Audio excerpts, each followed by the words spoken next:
Sports Counterpoints podcast. Today is November the 6th, 2024. GB, Brian, and Coop back talking sports on this date. What's going on, guys? Brian, how you feel?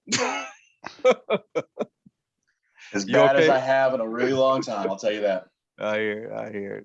I'm sure you guys can insinuate what we are just talking about. Well, yeah, there's a last segment that I'm sure will give it its time. All right, so man, we talking. Let's get to it, man. NC2A football starting it out. Give me y'all rundown, man. You pick some games, watch some games. What's going down? Well, look, we could just start with our teams before we go. Now, I think we both had Duke minus the plus the 21 points, and somehow miraculously, Duke just quarterback. You never trust a quarterback with long Miami. Dreads. You had Duke with me. You had Duke. Did I? Yes, you did. Okay. Plus the 21. All right. That's what I had. But let me tell you something. You can never trust a quarterback with long dreads, and that's what Duke had, and he threw a good 2 or 3 interceptions. What? That's the thing? Yeah, that's my thing. That's my personal thing. Yeah. I don't have a good quarterback. I don't know that I have that thing with you. I don't have a good one to reference though, but go ahead. But yeah, so he threw a couple of bad interceptions. I think he threw 3 on the game, but I know he threw a couple that were just really, really bad. That enabled Miami to cover. Miami actually, this game shouldn't have been as a blowout like it is. They won by 22, but it was much closer than that. Those interceptions and giving Miami short fields kind of blew the game open. That's what happens in football. But look, happy Miami won. They should have won the game. There was a point in time in life where, they will lose these type of games, and now they're starting to win them, which is good. Before I let you have it, Brian, I don't even know if you watched the game, but one thing I'm kind of sick of is people nitpicking Cam Ward, our quarterback. The guy went from Incarnate Ward University to Washington State University to Miami. He's done nothing but kill it. And if these people can give all these bums who I see in college, who I know are going to be bums in the NFL, like Desmond Ritter and Taylor Heineke, they give all these other guys chances. That's my quarterback. You can definitely give Cam Ward, who is much more talented than both those guys, and a lot of other guys like Tim Tebow, a chance in the league as well too. So other than that, Brian, I ain't got nothing else to say about the game. I don't know if you watched it. Yeah, I watched the game a little bit, but passively, I think it was on ATV while I was working. But I will jump onto the Cam Ward comments. I do not have any nitpicks to say about him. He has performed exceptionally well. Obviously, as I've teased about Miami, I want to see what they do against the real teams in the playoffs. I don't know if you will maybe talk about it at some point, but the first rankings, official college rankings came out, with the committee, and as it stood, because Miami will win its conference, they get a bye the first week, and they have to play. It's like either Alabama or they have to play like the 2 best teams from the first round. Yeah. Whoever wins that one goes against them. Yeah. I'm going to be very curious when they get there, because I don't think Miami has what it takes to beat either of those teams. But that I think is going to be real telling for Cam, is how he does against, when he gets the opportunity, how he does against the bigger teams. Yeah, I agree, but I don't necessarily call them ACC winners yet. They still got to beat Clemson. And remember, Miami's never won the ACC since they've been in it, so nothing is really guaranteed. But I hear what you're saying. I definitely hear what you're saying. They're gonna, I didn't watch any of the USC Washington. I do have thoughts though now that I see the final score, but I want you to go first. Did you watch any of that game? I'm sorry, which one are we talking about? USC Washington. I did, but I think I got bored of it. Again, it's one of those things that was on there. Look, I think the real thing to talk about is Miller time over, right? So they're benching Miller Moss for the next game. They're on bye this week, but it's just a very interesting thing to see how quickly he went from Heisman hopeful in the first couple of weeks when they were talking about how he was 4-5 and his six touchdowns in last year's bowl game to collecting splinters on the bench. It's sad. I just there is something about the coaching at USC that has just never felt right. And it's not the defense, because the defense has been playing better, to be honest. The reality of it is that the way that they call the offense is to try and highlight what they think they have. They have an outstanding running game, and they only use it when Miller Moss doesn't want to throw for 40 times a game. And that's the reason they're losing, because they don't know how to control tempo. They play the other team's game, and they did the same thing this week. So I can't say I was surprised. I can't say I'm even disappointed. I just think I'm indifferent at this point. They're not a very good team. Yeah, Miller Moss got benched, but I was never on the Miller Moss bandwagon. You got to do more than throw 5-6 touchdowns against Tulane in a bowl game for me to think that you're, really one of the top quarterbacks in the country. But to me, Brian, it's not even about Miller Moss. It's about Lincoln Riley. And I just don't think, like everybody else, I was, excited to see him at USC and see what he can do. But ultimately, I just believe he's the problem. USC paid this guy 120.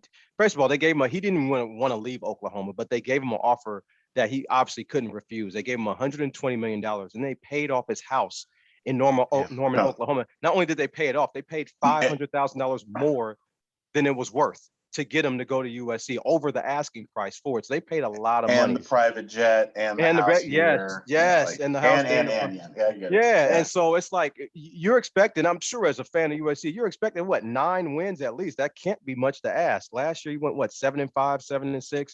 This year they're 4-5 right now, man. I just when you guys play, when they play, and they're losing games they should win. They should beat Washington. Yes, they should beat Maryland. And so when I saw them against LSU, I'm like, oh, this might be the year. It's the third year.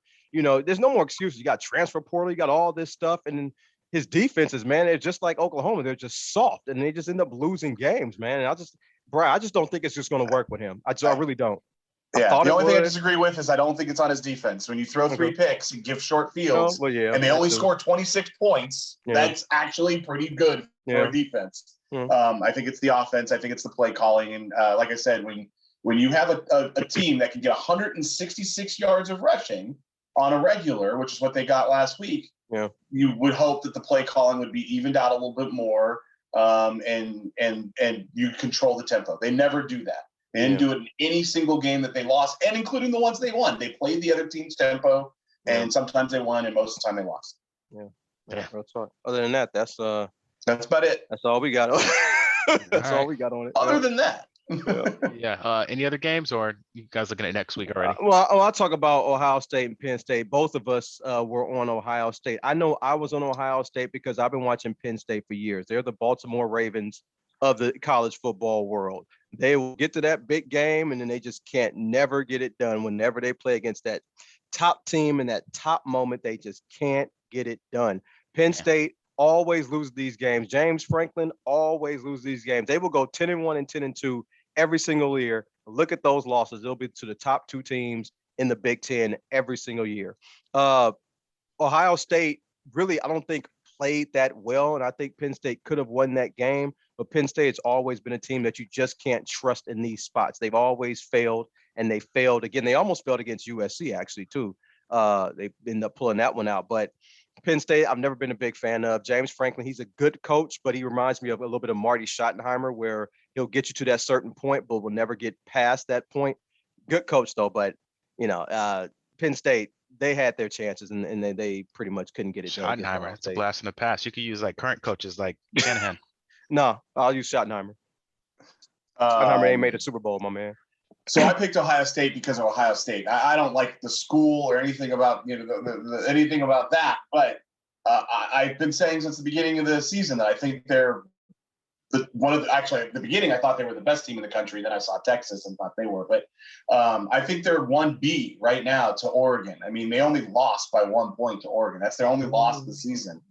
And the fact that they dropped down to 4 is kind of natural. I never for a moment thought that Penn State had a chance to win this game going into it. And obviously Penn State played, they had some chances. They didn't exactly make a big deal of it, but I never really was worried about Ohio State because I think they are one of the best teams in the country.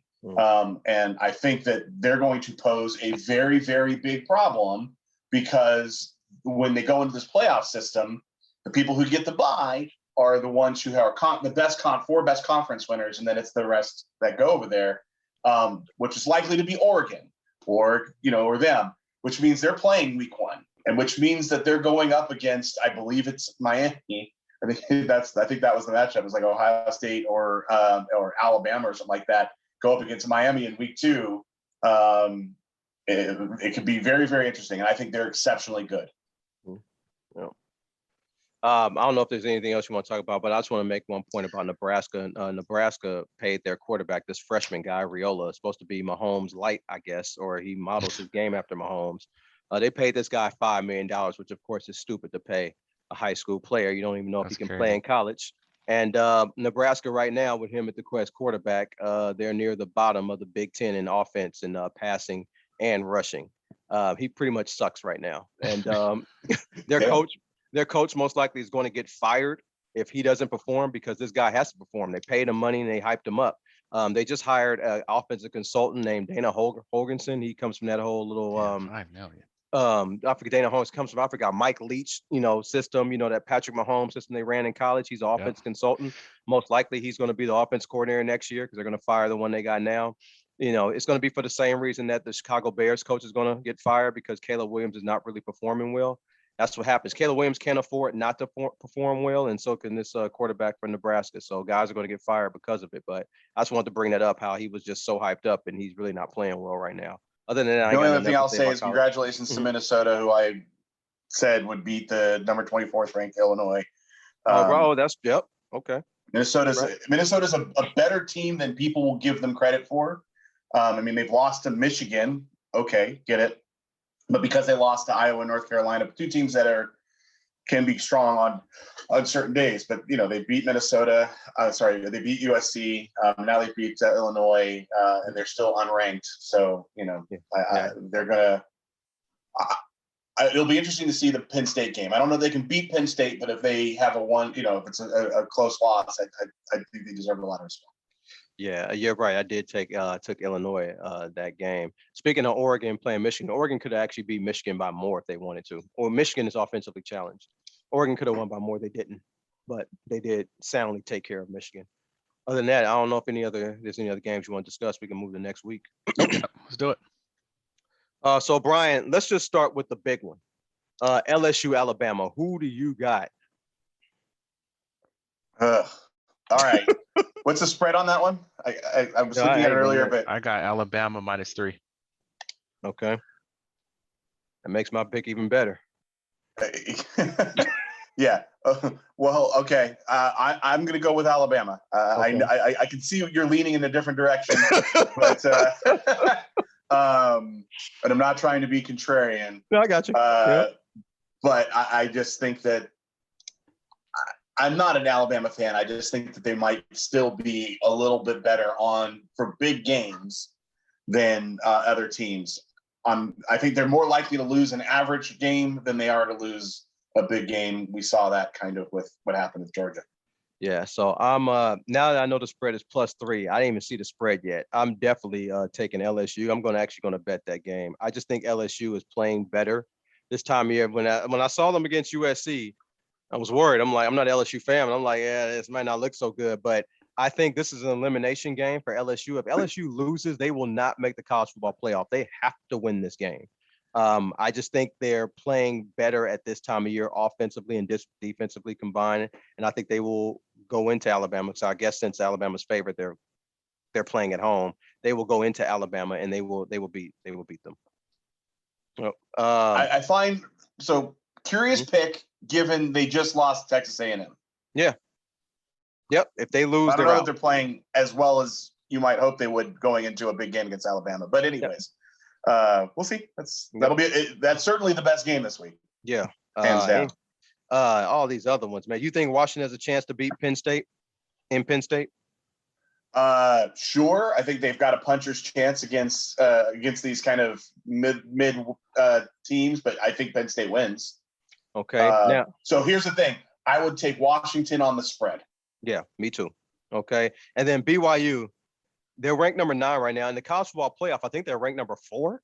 I mean, they're high up in the college football playoff. They're not ranked number 4, but they're going to likely win the Big 12, which is going to make them one of the 4. If they do, they have to beat Colorado, some other teams. Right. If they do, they get the bye, which are the 4 top seeds, but they would still be ranked somewhere around 9. Okay. But anyways, I glanced at their rankings. I thought they were number 4, but maybe you're right. They're ranked number 9 right now, but in the playoff rankings, they get number 4 because they're the 4, right? best division leader. Right. Okay. So they're on number 4. Okay. They're playing at Utah. So this Utah BYU, if people don't know, that's one of those rivalries that's really, really serious. And BYU's at Utah. BYU's actually favored. I'm not sure. I remember the last time that's actually happened. But who you got in that game? Oh, BYU. I'm taking Utah. I'm taking Utah to beat BYU in this game. So this will be a good one. The spread is 3.5. They do that with these games, but Utah's 4-4. BYU's 8-0. They can smell the playoffs. This is not the time where they're going to give it up. At least I can't see how they would. Okay. Other than that, man, I don't really see any other. But like Miami, they're not playing anybody. No, see, look at you. What you mean, man? We play who we playing this week? Oh, Georgia Tech, man. East Beef Tech. You seen that offense? Georgia Tech? That's a sports You know what? school, I have not. You want to know why? Because they ain't any damn good. They're 5-4. Yeah, no one sees Georgia Tech. They only got Miami minus 11.5. They're the 3rd best ranked team in Atlanta, in Georgia. They're not even Atlanta's fair too. Oh man. All right. So is there any you got to pick this week, or you want to skip it and move on? Well, no. For those, like I said, I would take BYU as a pick. Absolutely. I think they're going.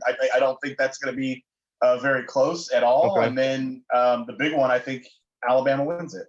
Okay, so the pick I'm going to put out there is I'm actually going to bet this game. It's going to be Cal and Wake Forest. I'm taking Cal and Wake Forest over the total of 55. Wake Forest defense sucks, and I think Cal is going to give up some points in the second half. So I'm taking that over 55. I've been undefeated so far, so hopefully the streak stays the way it is. One picks and B's best bet. We will see. All right, we can move to the NFL right now. Let's do it.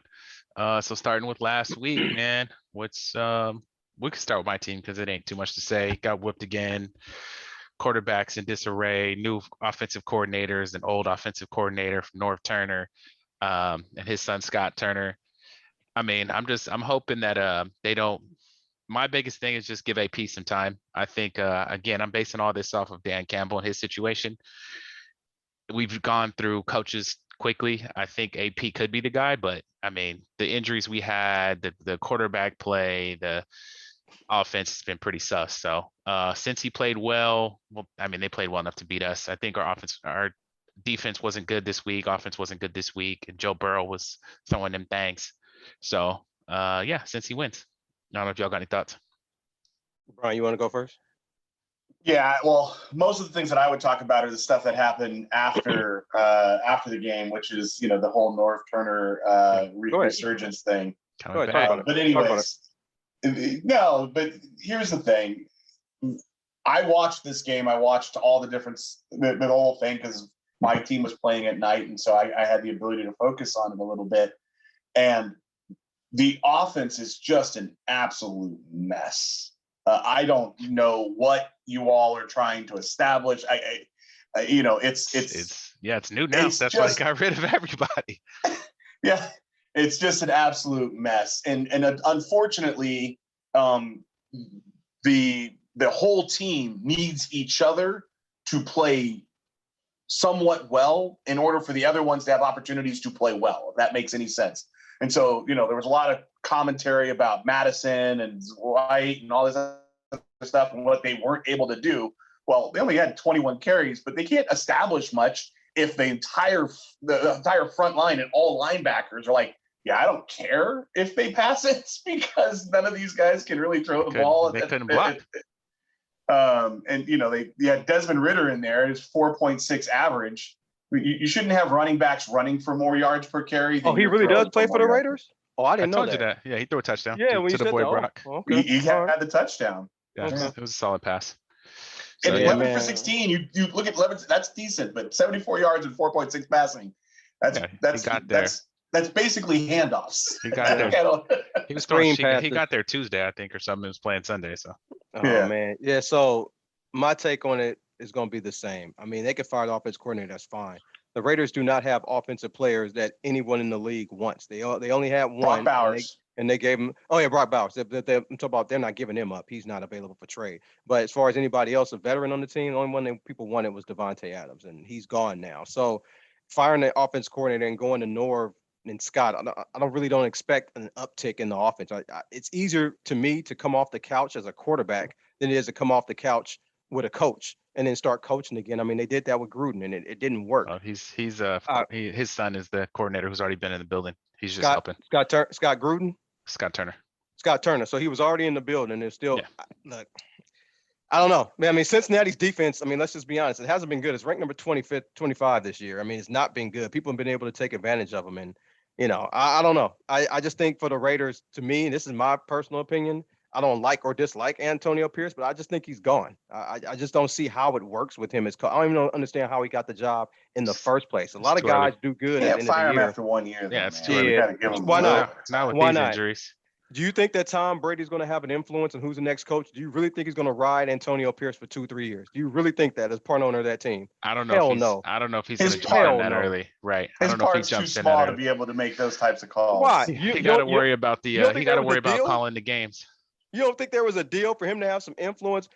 I'm sure that they want him to have some influence, but I also think that taking out a coach after 1 year is not even a little bit more. It's like I think what he's going to have influence on is which quarterback they draft in this draft. I think that's going to be squarely on Tom Brady to do some research and give some opinion on. If I'm the Raiders, if I'm Tom Brady, I'm giving Mike Vrabel a call, getting rid of Antonio Pierce. That's just what I would do.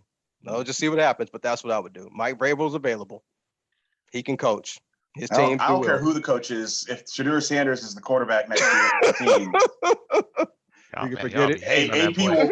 AP will want to be fired. Yes. God bless the young man. All right. Oh, good. Give me let's go to one of y'all games. Oh, we didn't play, thankfully.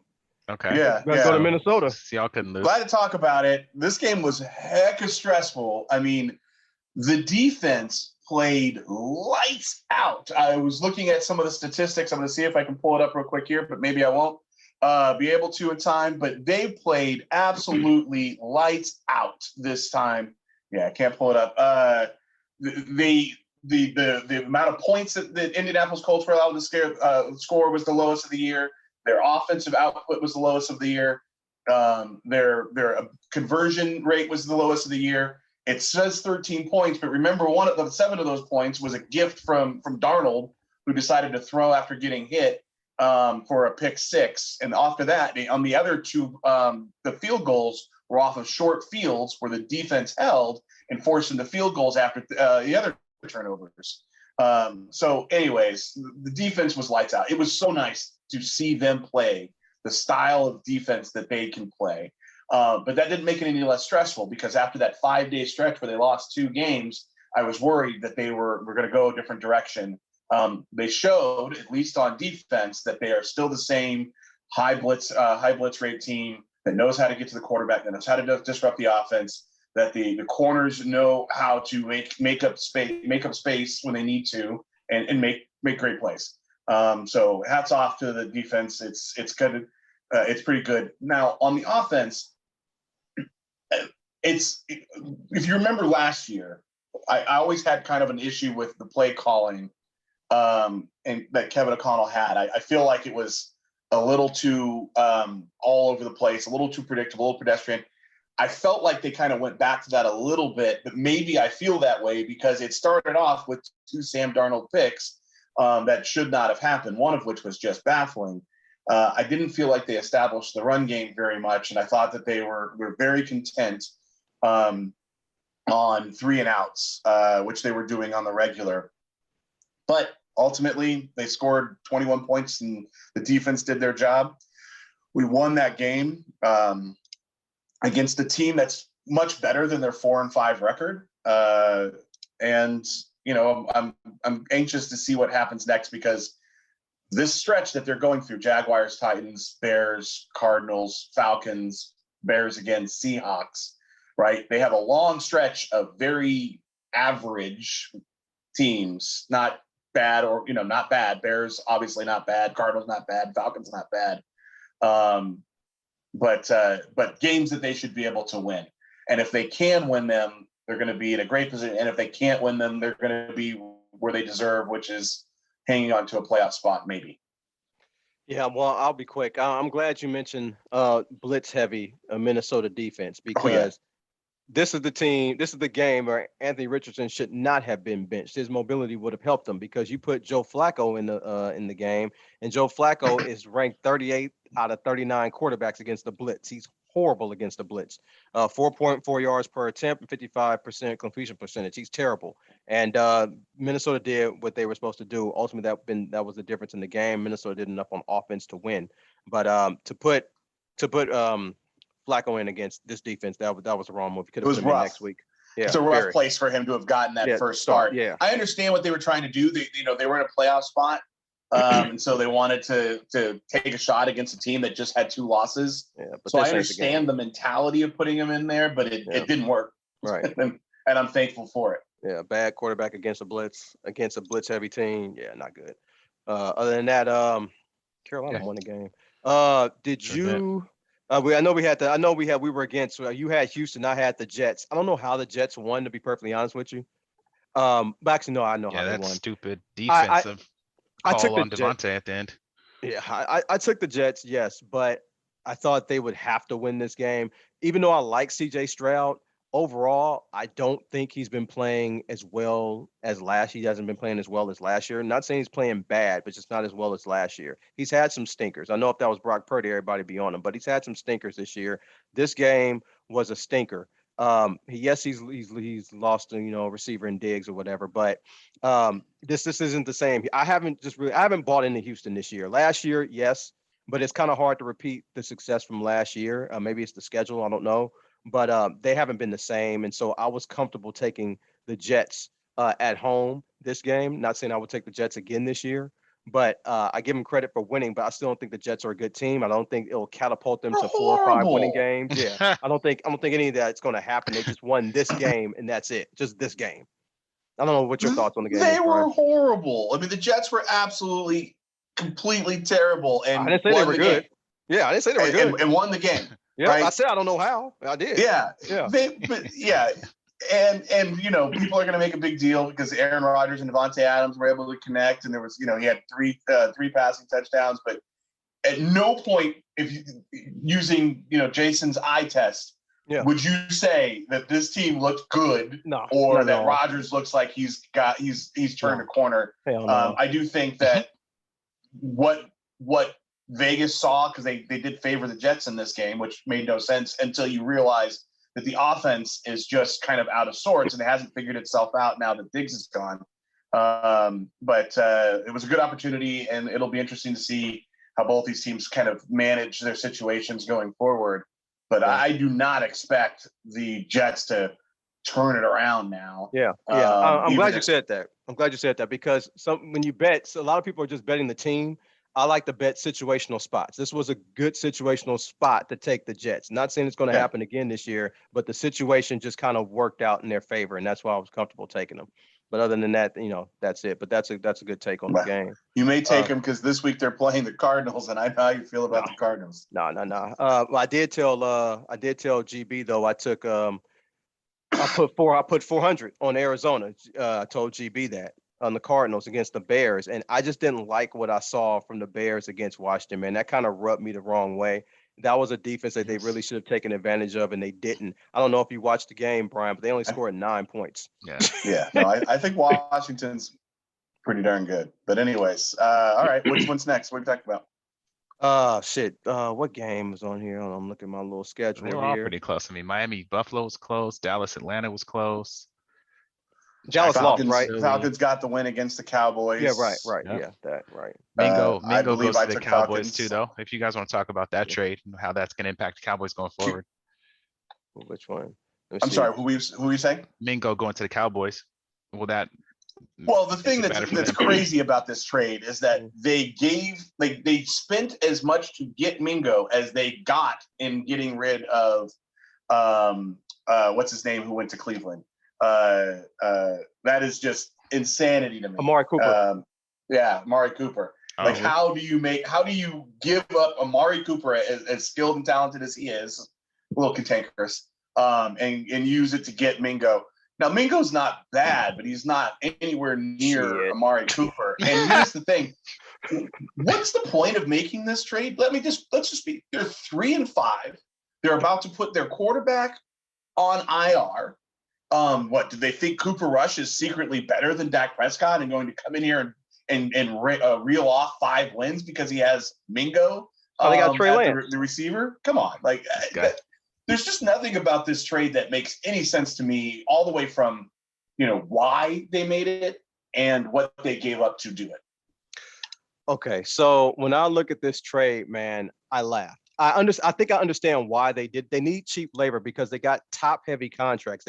Jerry Jones has mismanaged the cap very bad. They didn't get rid of a contract. They just took on money. No, this guy's only making $600,000. I mean, they need cheap labor. He's making $1.1 million next year, and I believe $1.5 million after that. So this is cheap labor. I'm not worried about that part. What concerns me. I'm actually happy they made the trade. This guy Mingo, he was okay in the SEC. He wasn't bad. He's pretty good in the SEC, but he's very raw.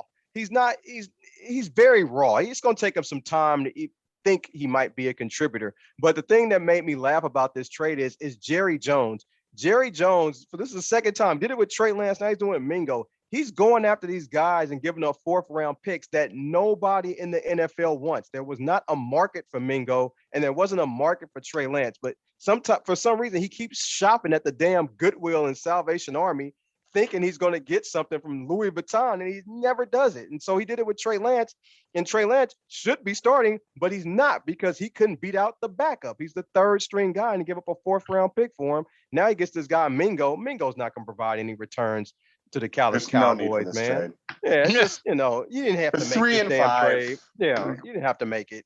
For Mingo, of all people, I mean, come on, man. You gave up a 4th-round pick for somebody nobody wants. Man, come on. Yeah, so that's what he does, though. He bargain shops. What about Detroit and Green Bay?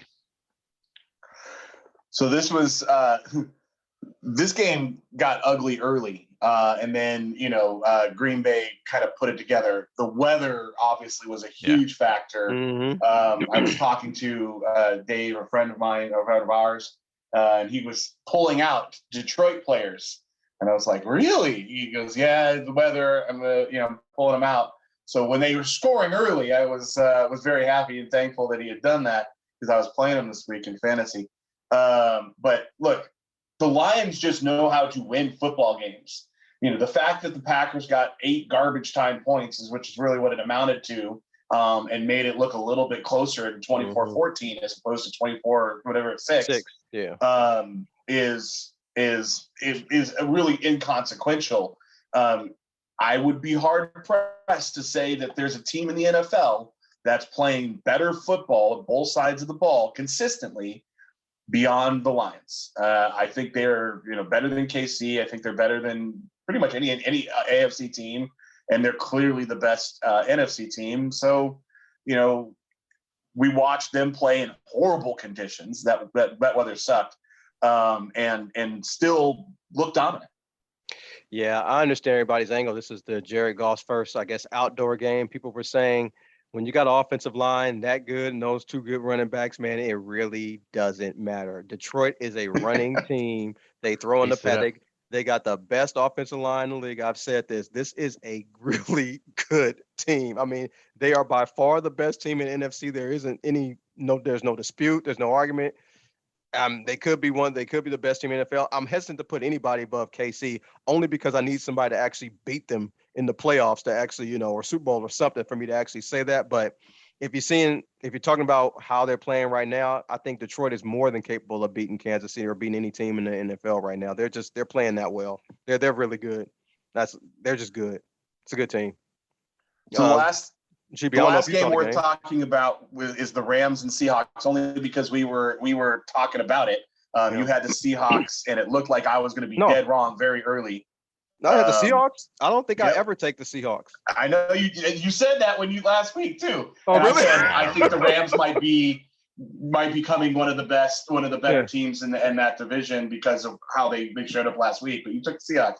Oh, But early okay. on, I was worried because they jumped out to a big lead and the Rams had zero offense.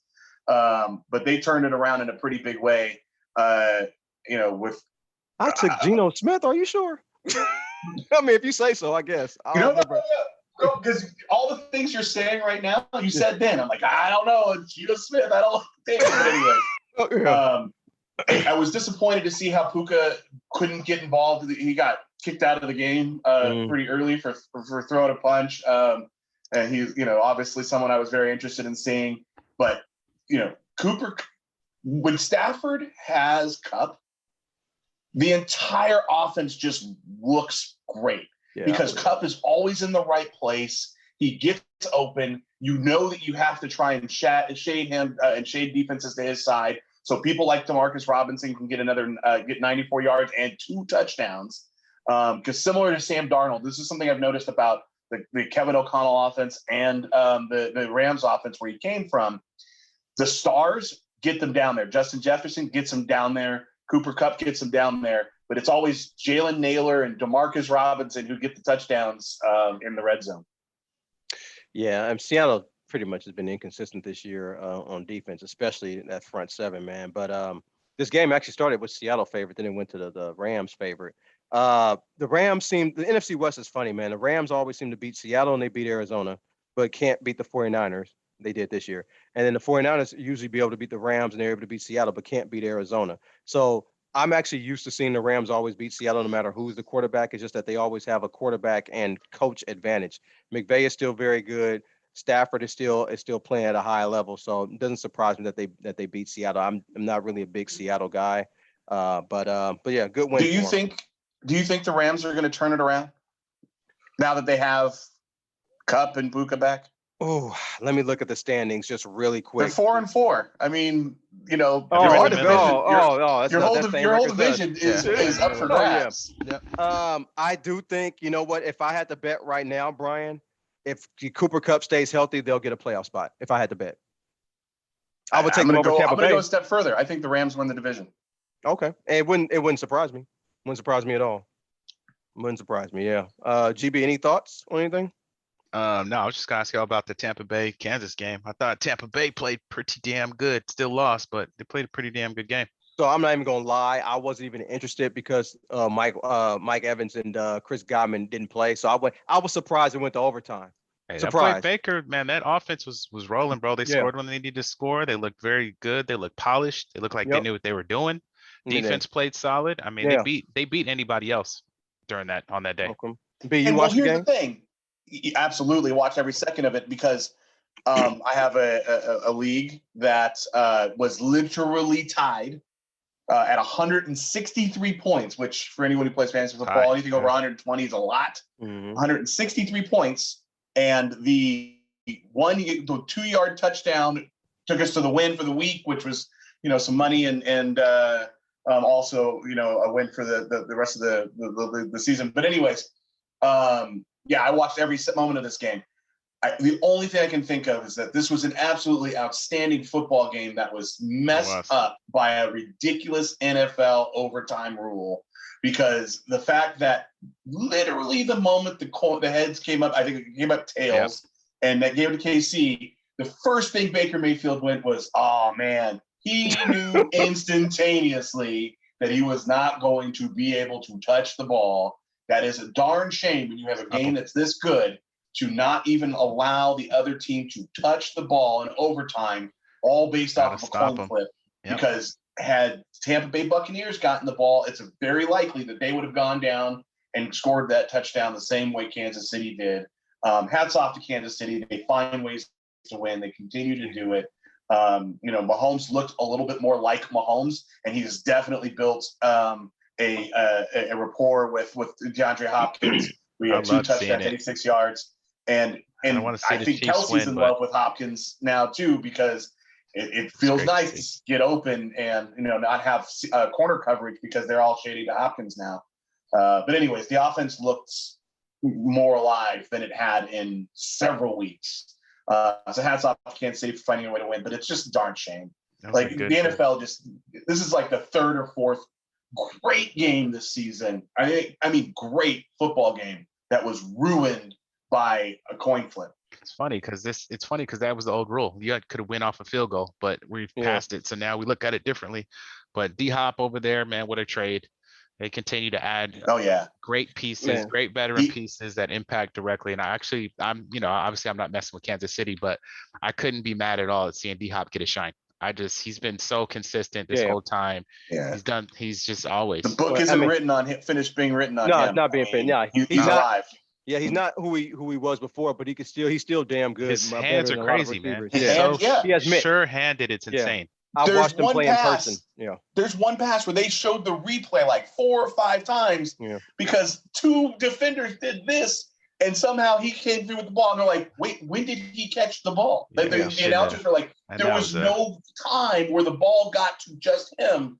When did he catch the ball? And he had it sure-handed. It wasn't tipped and touched or anything. And you don't throw that. Got the ball. Anyone else throw that? That's a horrible pass. Yeah, I watched him play in person in Houston when the 49ers played in Houston some years back, man. And that guy has mitts. He's a good route runner. He has mitts. If it comes his way, he's going to. And with a quarterback like Mahomes can make an average receiver look good and above average receiver look really, really good. So having D-Hop, man, that's. Well, I'm gonna keep it real. D-Hop was making Mahomes look good too. I ain't even gonna lie to you because that pass 100%. was not. Like I said, that was a pick. Yeah, and instead it was a touchdown. Every day that's a pick, and he caught it. So D-Hop looked great. I couldn't be mad at it. And if D-Hop goes like that, if defense keeps playing like that, I know the Lions and all these other teams, them boys gonna be hard to beat, man. So Brian, you think he's gonna be there after this year, D-Hop? Because I think it's just a 1-year rental. Oh no, DeAndre Hopkins at the point in his career where he wants to have opportunities to win championships. I'm going to stick with. I don't think they win it this year. But I think that the Chiefs are going to do what it takes to keep DeAndre Hopkins, because if you put him with a healthy Xavier Worthy, that's a real impact right there. And to Brian's point, I don't think it takes that much to keep D-Hop. I would play, get me a solid contract, and then I'm there. Yeah, with that money that Mahomes is making and Chris Jones, I don't think he's going to be there. He's going to. He doesn't need. He's not a $10 million a year player anymore. Yeah, he's not trying to make. He's not trying to make Jamar Chase and Justin Jefferson money. Yeah, he's at a point where he wants an opportunity to. He's OBJ in the Rams. Like that's where he's at in his career. How long was OBJ there?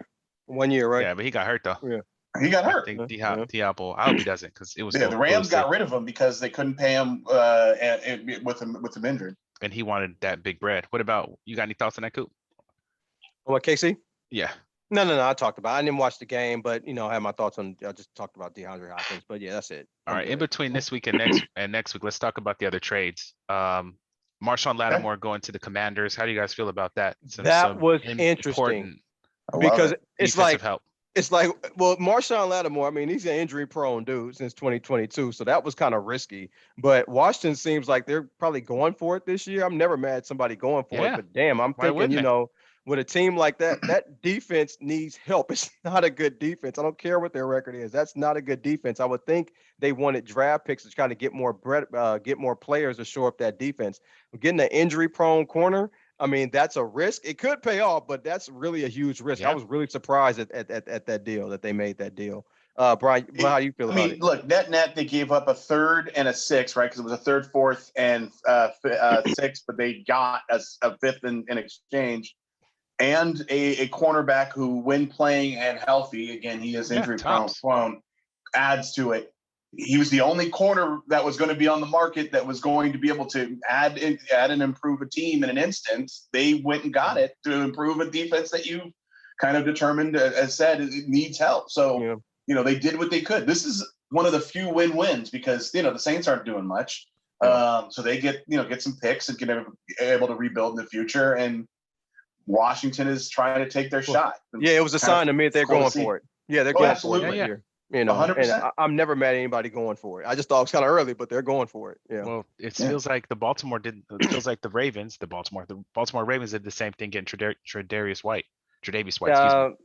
I mean, I And have their my opinion about defense is Darius kind of Wright. reeling right now. So you add I a don't solid think. corner there. That helps. Well, I don't think Darius Wright is a difference maker. I mean, you guys might feel different. And no, it wasn't a market for this guy. I mean, what they give up, a 7th-round pick or something for him? Yeah, I'm just thinking Yeah, I mean, it's a solid corner, right? That has a name that has played meaningful football. yeah, I don't even First of all, the think he's Baltimore solid. defense Yeah. has been playing quite well. Yeah. And so when you can add small pieces at low costs to try and make that happen, that's what you're supposed to do. And so, and it had been talked about, the Rams had said a couple weeks ago, even before they got Puka and cut back, that they would look at the option of trading Tre'Davious White. I do think he's got some money left on his deal. But all they gave up was a 7th-round pick. And if you could get away with giving up a 7th-round pick and get someone who can be another piece on a team that's playing solid, you do that. Yep. Let's look at and then Khalil Herbert goes to Cincy. So this one I like. I don't. Someone was telling me that Herbert became an every week starter as a result of that. I don't think that Chase Brown is still the guy in Cincinnati. But I've long since go ahead. That boy was running Sunday. No, he is. Yeah. He is the man. But I've long since said that Chicago just doesn't know what to do with running backs of late, and the way that those offenses get called, good running backs kind of get lost in that environment. And so Herbert has shown that he can be a solid running back when given the opportunity. I think it's great that they got the opportunity. They obviously needed somebody who could be that type of back when Zach Moss is now out for the year with a neck injury, and I hope he comes back healthy and strong. But I think this was a smart trade for a team that clearly feels like they have a puncher's chance of getting back in the conversation, especially with the way that Burrow has played over the last couple weeks. And Burrow was outstanding. We didn't talk about it. 5 touchdowns. Yeah. Lights out. Great in that game. Yeah. I think he's right in top 2 quarterback league right now. But that's another 7th-round pick. Yeah, Herbert. I mean, Herbert's not a bad running back, so it's a good pickup in my opinion to Bengals. He fell out of favor in Chicago. The Bengals picked him up. I'm sure he should get some touches. So, but Herbert's definitely not a bad running back. He's a better than average backup running back for sure. Oh, definitely. And then a 7th-round pick, and he had 0 role in Chicago. Yeah. So it's great for Chicago as well. They had someone who's languishing on their bench who was not going to be impactful to them this season because they have Rashawn Johnson and DeAndre Swift, who are both very good and solid backs. This is another win-win, I think. Okay. Yeah. I think, to me, 7th-round picks mean absolutely nothing to me. I just think you just get something. So, yeah. Gotcha. So, looking at this week, since he plays Baltimore tomorrow, line is Baltimore -6. Who y'all got? I'm taking the Bengals. I know the Bengals started out 1-4, but they won 3 of their past 4 games. I watched the first game. It was a game of the year candidate. They were going back and forth. It went to overtime. I think the coach kind of messed it up, Zach Taylor, but Baltimore ended up winning. But it was a damn good game. I think the 41-38. I think the Bengals are gonna pay him back and win this game outright, and they won't even need the 6 points against the Ravens. But Lamar Jackson, he's killing it. He's killing it running. He's killing it passing. He has 20 touchdowns, 2 interceptions. He's killing it this year. But I think the Bengals might get them there on Thursday. What you think, Brian? I'm sticking with the team. I'm sticking with the Ravens, who I've been, kind of in their corner for quite some time. I do think that, outside of the snafu against the Browns when Jameis went nuts, they've been consistent. They've been strong. They've shown that they can win in a variety of different ways. There's no real reason to think that there's any reason to panic now. And so I'm going to say that they're going to be able to take care of business. And, 6 points is a lot in a game that was settled by 3 last time. But I'm going to, swallowing the 6? Go with it. Yeah, really? Wouldn't bet it that way, but to pick a team in this way. So I'm gonna let you know this real quick. Joe Burrow is 16-2 against the spread as an underdog of 3 points or more, and Lamar Jackson is 9-19-1 against the spread when favored by 3 points or more. Just want to let you know that. But go ahead. All right, next game. Right. Yeah, no, I get it. And look, Baltimore. The last spread was -2.5 for Baltimore. They only won by 3. The only reason I mentioned that is Vegas seems to have a pretty good understanding of how these games are going to go. Okay. Next one. Divisional, Denver versus Kansas City. Kansas City's by 8.5. I'm surprised you want to talk about that. You go first, Brian. I mean, they're both. I don't think this is the time where the Kansas City falters. As a matter of fact, I think Kansas City has found ways to win close games. I think this is where they changed the tide and they actually put a spanking on Denver. Okay. Yeah, Denver's defense has been playing pretty solid. The whole team's been okay, but we talked about this last week. I wasn't taking Bo Nix against the Ravens, and Lamar Jackson pretty much annihilated that damn team. I got they did. Great. I got Kansas City, beating them, doing the same thing. I think because it's a division game, I do think the Broncos will cover the spread, but I'm taking Kansas City to win. They've just been finding ways to win. Not much else to say. San Francisco 49ers, Tampa Bay Buccaneers, SF -6. Yeah, I'm taking 49ers, and this is why I'm so confident saying it, because Kyle Shanahan always beats Todd Bowles. It doesn't matter if he's with the Jets, with Arizona, with Tampa Bay. Tom Brady can be his quarterback. That was, I think, Brock Purdy's first start against Tom Brady and the Buccaneers, and he lit them up for 35. I mean, Todd Bowles doesn't know how to beat Kyle Shanahan. I'm going with history here. I'm taking the 49ers. Okay. B? I don't want to do it because I actually think that there's a better than average chance that Tampa Bay could pull this out, because they've shown that they can play without their other quality wide receivers. But you can't have both of your top wide receivers out and expect to beat a good defensive team in the 49ers. 6.5 is what I see it at, and that's a lot of points. But I'm gonna go with the 49ers and think it. I will not be surprised to be wrong here. Tampa Bay is a team that fights. 49ers is a team that I don't think fights. And I think that could be the difference. You know what? Damn that. I'm taking the Buccaneers to beat the spread. Even if the 49ers win, they ain't beating them by a touchdown. Right. I got the 49ers by uncovering the spread. And that total, I don't know if you noticed, Brian, it started at 48. It 50. went up to 51. Yeah. The total went up. So, yeah. All right, next game. What about Pittsburgh versus Washington? This is big. Washington -3. Tough game. You start. It ain't tough. Go ahead. You start. This ain't tough. It is a tough game. These are two quality teams, in my opinion. But I'm going Washington, which I know is what you're going to do too. So Washington, it's only 3 points. Jaden Daniels is playing at a quite honestly a MVP candidate level. And while I like what the Pittsburgh Steelers have done with Danger Russ at the helm, I just think the Washington Commanders are the better team right now.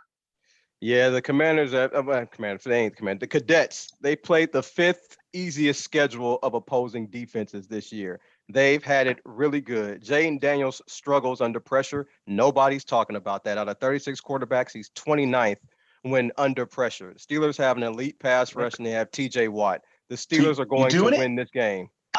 Okay. They are winning this game. The Washington shouldn't even be favored. This is ridiculous. Mike Tomlin's winning this game. I'm sorry, he's winning.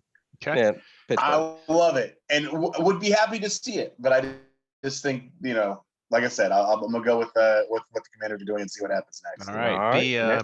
Brian's team, Minnesota Vikings versus Jacksonville Jaguars. Minnesota's -4.5. I'm not taking the Jaguars. We gotta talk about it because his team plays. Oh no, I know. I was like, have you seen Trevor Lawrence play? I think Trevor Lawrence is probably the most overpaid quarterback in NFL right now. I mean, he's not good. I'll take Brian Flores. I don't know who the backup is for Minnesota. I would take the backup of Minnesota against Tom Flores and Brian Flores against Jacksonville. I got in Minnesota easily. I think this is another game that Minnesota. I don't know about easily because Minnesota doesn't do anything easily, but I do think they win, and I do think they win by more than 4.5. The Jaguars rank last in pass defense. If you got Justin Jefferson, play him. They have a propensity to give up long completions. Okay. Go ahead. Last game. Detroit Lions versus Houston Texans. Detroit's -3.5. Go ahead, Brian. Who you got? I'm sorry. Lions at Sunday night. Detroit. Yeah, The Texans couldn't beat the Jets, and they're only getting 3.5 points. Lions. Yeah, they couldn't beat the Jets. They struggled a little bit to beat New England. They've been struggling this year. They're like I said, they're not as good as last year. And I like Houston. This is not me trying to crap, but right, I think the Lions are probably the best team in football right now. And they're only 3.5 point favorites against a team that lost to the Jets. Yeah, that's easy. Right. It's nothing personal. I like CJ Stroud. I like D'Amico Ryans. Diggs is out. You got an offensive line that's just not really that good. Lions. Just not even talk about it, just Lions. Okay. Yeah. That's it for the we're week. not gonna talk about the Monday night game because the line on that one is stupid. Let's talk about it. Who the hell was the Monday night game? Who was it? Rams Dolphins. The Rams are favored by 1 point against a 2-6 Dolphins team. Yeah, I was only picking teams with winning records, so I wasn't going to talk about it. Probably won't even watch it. Got it. But that's just a crazy line to me. The 2-6 Dolphins against the Rams, who with Puka and Puka and Cup are undefeated, only a 1 point favorite. Rams easy. This is going to be a high scoring game. I think it's going to be back and forth. I don't trust Miami's defense. They're ranked 28th for a reason because they're not good. I'm going to take the Rams. I mean, the Rams defense is ranked 24th. They're not great either, but I'm sorry. I can't. I'll take the quarterback who has a history of not getting concussions in any game that they play. So I'll take Matt Stafford and the Lions. I mean, the Rams. I'm sorry. All right. That's cool. We're just about an hour, so we're doing good. Last segment, Hogwash. Everything. Yeah, I got my hogwash. Yeah, my hogwash is NFL fans. All you NFL fans, when Colin Kaepernick was doing whatever you want to call it, a protest or whatever, I didn't care either way. I cared about winning games on the field, which he didn't do much of. But all you people who want to boycott the NFL, and I was in a fantasy league and it was shut down for 2 years because a lot of people in that league were saying the NFL was too political, to this, to that. And it was just one guy taking a stance on an issue. That was it. And all you guys was in outrage. And then Nick Bosa, after playing against the Cowboys or whatever, he shows his Make America Great hat on, and as his support for Trump, his boy, and nobody says anything. The liberal media says nothing. The Colin Kaepernick fans and saying everybody gave Nick Bosa a pass, and all of a sudden the NFL is not too political anymore. That's a bunch of hogwash. All you people want to boycott. You're not boycotting because of what Nick Bosa did. Just say what it is. You don't like a person for whatever reason, or you don't like a movement or whatever it is for whatever reason. Yeah, don't say, oh, the NFL is too political. Don't say the NFL is too political and all that, because you said nothing about Nick Bosa, not even a peep from anybody. So my hogwash is to all you NFL fans that so-called boycotted and didn't want to play in fantasy leagues for that 1 year or 2 years when Colin Kaepernick did whatever. And people know I'm not a Colin Kaepernick fan, but it's hogwash. So anyways, I actually was thinking about talking about that as part of my hogwash. I'm glad you brought it up because obviously you have a different perspective as a San Francisco 49er fan to talk about Nick Bosa. But I will say that there's 74 million plus people that I think are absolute and complete hogwash right now. And I'll leave it at that. I'm pretty sure you can figure it all out. Also, there's about 8 million people on the predictably liberal side who didn't show up at the ballot box yesterday and